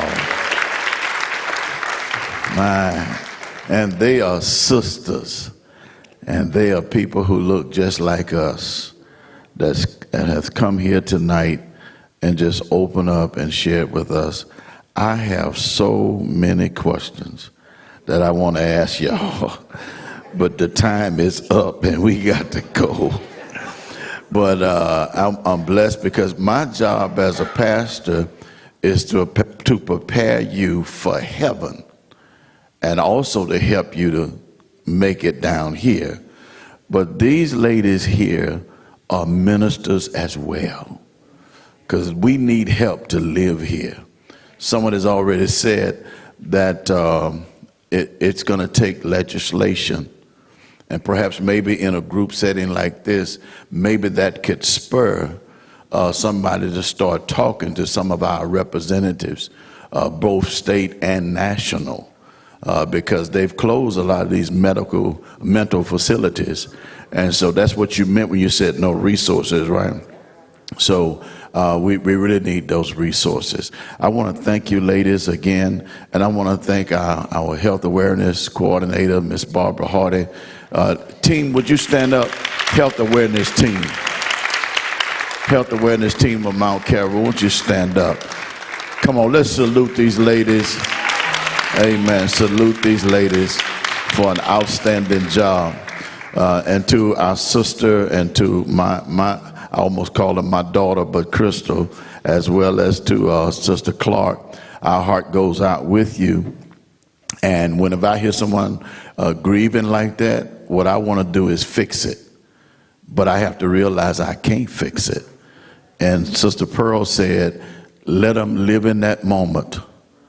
Let them hold that moment. Because most of us, we want to fix it. And if we can't fix it, we want to run away from it. But we can't run away from it. We got to be there, like Barbara said, and embrace her. Because it's their time now. It could be ours tomorrow. Amen. So God bless you. Thank you all for coming to be with us tonight. And we're going to whisper a word of prayer. And just thank these ladies again for coming to be with us. God, our Father, we thank you so much for being so kind and be so merciful toward us. You've been better to us than we've really been to ourselves. Thank you for these ladies who minister to the people of this community, the many people that they serve, the many people that they meet. And we all need help in one way or another. Some need you for this, some need you for that. But the truth is we all need you. So Lord, I pray that you would touch our legislators and our both state and national, that this country would wake up and realize we have a serious mental health problem. When 18-year-olds can buy AR-15s and go into shopping centers and go into schools and just gun down fellow citizens, we got a mental health problem. When drugs is just ravaging our communities and rapists and molesters and abusers, we have a serious mental problem. We need your help, God. Please have mercy. And let it begin tonight in our own hearts, that we would become aware of our own mental state as well as the state of our brothers and sisters, to show more compassion, more understanding. Now, as we are ready to depart from this place, but never from your presence,